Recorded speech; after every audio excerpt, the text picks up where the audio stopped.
We're going to be doing something new today. We're going to be covering my guys for the 2024 rookie drafts. We're going by each position, and I'm just covering the players I'm going to be drafting a lot. I've been doing a ton of mock drafts, some of them on the channel, some of them with a simulator, but I got a good feel of the guys I've been going after time after time after time after time again in rookie mock drafts, guys that I'm drafted. And it's not just the big name guys.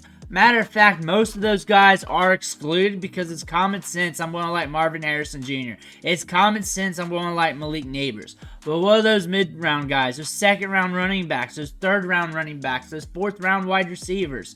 That wide receiver that people are on the fence with. Do I like him? Do I not? Is that my guy? We're going to be talking about them today. And there's only a handful of players total and a few at each position because you should not have that many guys. That being said, I like more guys in this, but these are my guys.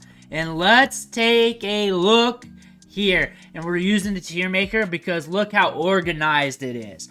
But before we dig in, you need to click that subscribe button right now because I'm helping you build your dynasty teams. I'm helping you get ready for your dynasty rookie drafts. Day by day, player by player, every single day on the channel. Click that button, stop missing out. But we're going to start off with the quarterback position. The thing about the quarterback position is I don't care about the quarterback position. I don't care about the quarterback position that much. I take it at value. I take it at cost. I'll play the super flex game. I look at these guys as pieces, as assets. I play them as chips. There's nobody I'm really in love with. But I am in love with values. I do like going to the fast food restaurant and trying to find a dollar menu, which is not real anymore. But if you can find one, that's what I like. That being said, we have a value quarterback. Value players usually don't hit, but they're at a value giving you some substance for the cost. But I think he's got some upside. I think he's got some talent. And for the price tag we're seeing in mock drafts, around a third round rookie draft pick. But I think he's going to be pumped up to the second on the regular once we figure out his draft spot. Unless he falls in draft. I don't see him falling too far. Spencer Rattler. He's the only quarterback I have in this position as my guy. Because you should not be having too many guys. The thing about him, he's fallen to a palatable price point in drafts. He's cheap at Superflex. If you got to spend a chip at a quarterback, if you're looking for a quarterback, he's a guy to look at. He has some good tape to his resume. High-end prospect. Looked good at Oklahoma initially, then fell off, and then had to rebuild himself back up. Had a good offseason, had a good draft season, looked okay at the Senior Bowl. He did not win out at the Senior Bowl or anything like that. He did not sell out, but he looked okay. He looked good. He looked like a quarterback that could do something with some development. He's a good developmental quarterback that you're patiently waiting on to see what happens. You're catching him on the cheap, and we like players on the cheap. But quarterback is not a position I usually go after. But I do go after running backs, and I go after them with a vengeance in certain parts of the draft. The top name guys, I like them. I like all the running backs in this class to a certain extent for what they are. When it comes to running backs this year, it's all about the landing spot. That's what everybody's saying about them. But there are some running backs at certain cost, certain value that I'm noticing in rookie drafts that makes them my guy because I like them at value, at cost. Overall, at the position of running backs, I don't care. I don't care, but I'll draft all of them at the right price. I'll get them at the right price, but I'll also sell them without thinking for the right price too.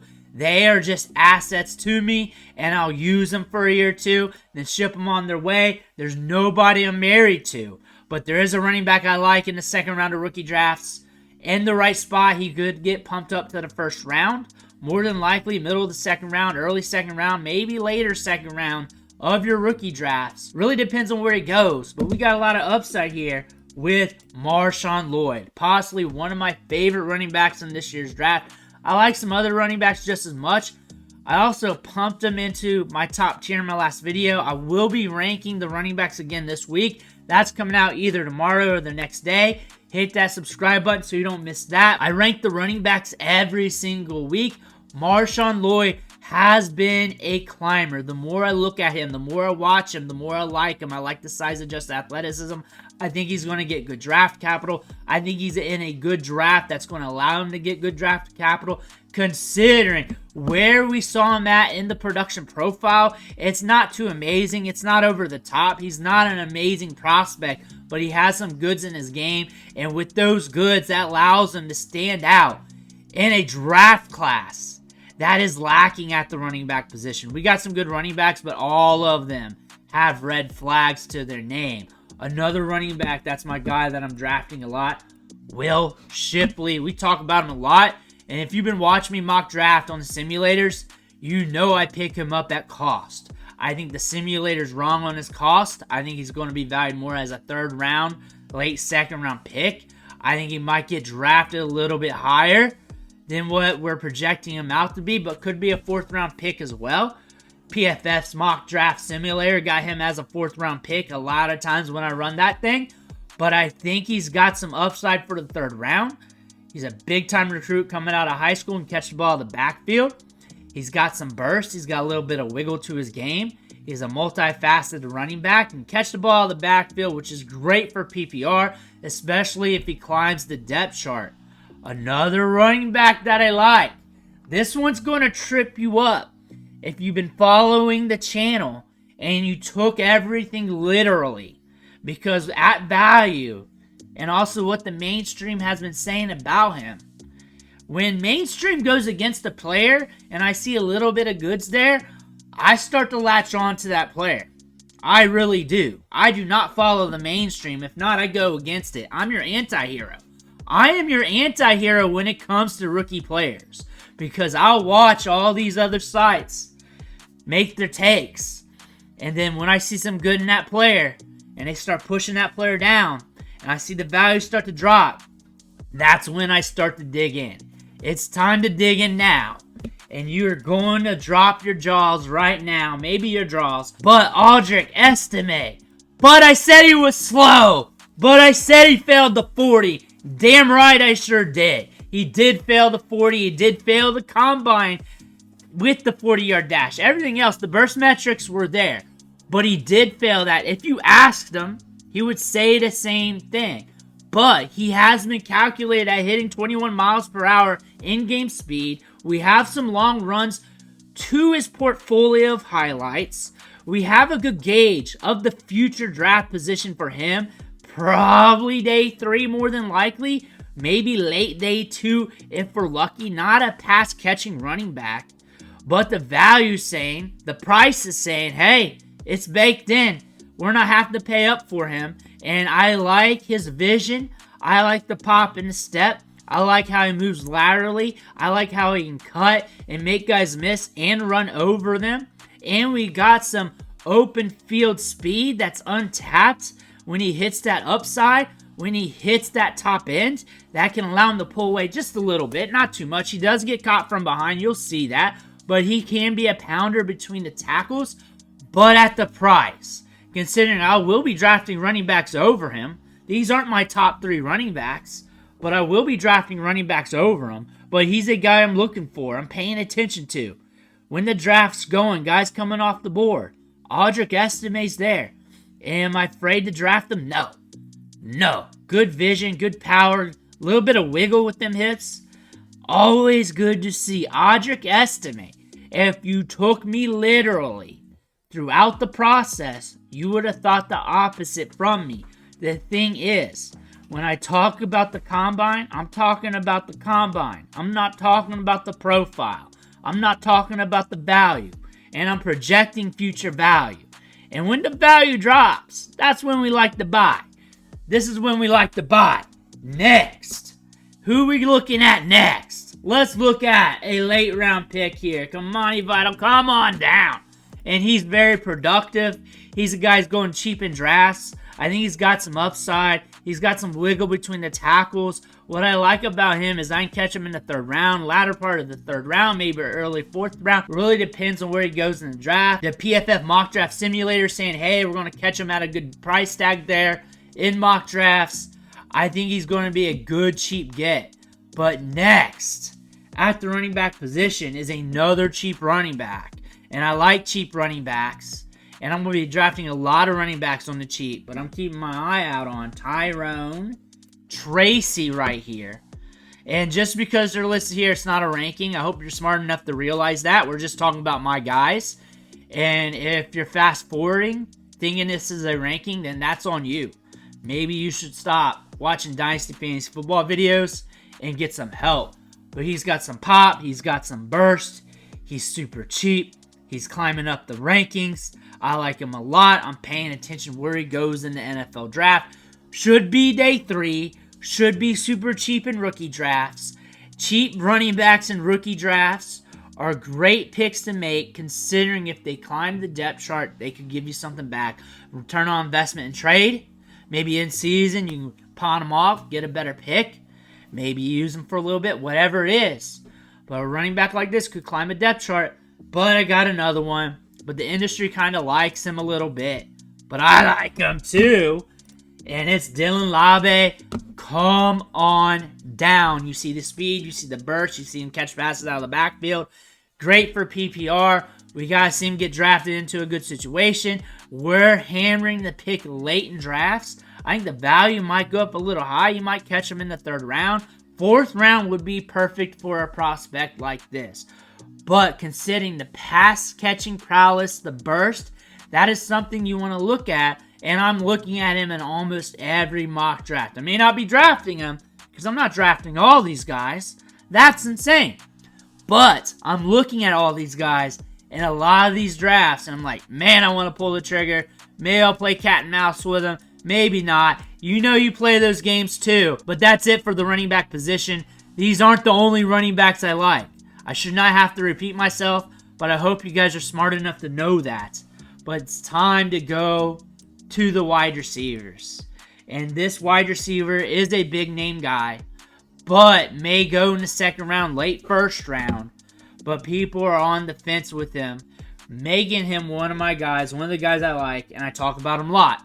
Made a few videos on him. Troy Franklin. I think he's a route running savant, very cerebral. Of course, he's thin-framed, but he's got the speed to get downfield, has a good ADOT. Should see targets downfield, allow him to get some upside. I like him a lot, considering if he goes to a good situation, money 1st round pick every single day. I don't care if it's 2nd round or 1st round. If he's got a quarterback throwing it to him, and the situation looks like it's got some upside, looks like there could be a little glory hole there, of course, we're rolling with Roy over here. But let's move on. I got another wide receiver. I've talked about him a lot. I've said he's my guy. I've got some workout vids on him. We talk about him ad nauseum here. And that is Javon Baker. Javon, my favorite, Baker here. And this dude's oozing with upside. Amazing ball skills with one-handed grabs. Silky smooth with the route running. Tons of upside. Should be getting decent draft capital. We're watching him hard. Another wide receiver we're looking at here is Ricky Pearsall. Good ball skills, a good ADOT, can get downfield, make plays happen, look good at the Senior Bowl. This guy's a playmaker. We could see him go in the 2nd round. He's been climbing up the board throughout the draft season. Looked good in season. A name we've been watching all along, even during the 2023 season. Those Saturday clips of college football going on, Ricky Pearsall making some highlight grabs there. He's a name you need to pay attention to in rookie drafts. Look for him to go in the 2nd round. Could get pushed up to the 1st round if he lands in the glory hole. Another player that's being slept on in mock drafts. But a lot of people want to talk him up, but they're too scared to put their name onto him is Brendan Rice. I think he's got some upside.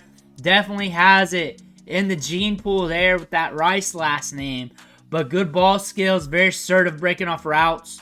Again, right situation, he's getting pumped up the board in ADP. We all know that, but he's a guy I'm looking to draft. Late second round, early third round, middle third round. There are some rankings, some simulators having him go in the late third round, but he's got a ton of upside here. And the next wide receiver coming off the board, Jermaine Burton. If I'm looking for a wide receiver late in my draft, I'm looking at him. He's got some speed. He's got some burst. He can make plays downfield. He needs to be stronger at the catch point, but at value, he could be a sneaky play later down the line. If you're looking to make a swing for the fence, and we like upside, but also if you want upside, Jamari Thrash. Similar with the speed and the burst, the release package is sick. His hands are sick, but he's got so much burst in the open field, so much burst when it comes to creating that separation. It's hard not to notice him. Another wide receiver, the last one here, mega productive, mega rise in draft season, Malik Washington. Could be great in the slot, great on the outside, very productive in college, a great draft season, great at the Shrine Bowl, good at the Combine, in the right spot with a good quarterback, could be a riser. If not, a guy you want to put a chip on here and there to see what happens, because he is a tremendous wide receiver, very nuanced. Now it's time to look at the tight ends. How many tight ends do I have as my guy? Really, each year, almost zero. But we play the money ball spot. We look at the values. We see what happens. And if wide receiver and running back for that ADP spot is drained, I start looking at tight ends. We did it last year. We landed Sam Laporta in a lot of leagues in the second round because he was going for the cheap, even with the landing spot and draft capital, still going at a good price tag. This year, we're looking at some tight ends. I like size-adjusted athleticism, and I like Theo Johnson here because he's going in the third round of rookie drafts. With his size-adjusted athleticism, I can put a chip on him. The thing about that, when I look at him, a lot of these wide receivers have to be off the board. A few of these running backs have to be off the board. That being said, I'm not drafting him too much. I got him already in some Devy leagues. I drafted him out of high school. I have him on some leagues. I got my shares. I'm still looking at him. I'm looking at him in a lot of 7-round PFF mock drafts, and I'm slamming that button. I feel like he's got some upside and some goods to his game for the NFL level. Another tight end I'm looking at is Ben Snot. Ben Snot is what I like to call him. Size-adjusted athleticism, good burst score. Watching where he goes in the NFL draft, but is getting a good ADP, and he's very price palatable, especially compared to Theo Johnson here. Going around these guys' range, and really depends on where I'm at in my shares and what I want to be at in the tight end position with my team. More than likely, if you're talking about phone boosts, I'm leaning with the wide receivers and running backs over him. However, if I'm cashed out at the positions, I'll go with him just to get some shares. That being said, I'm still watching where he goes.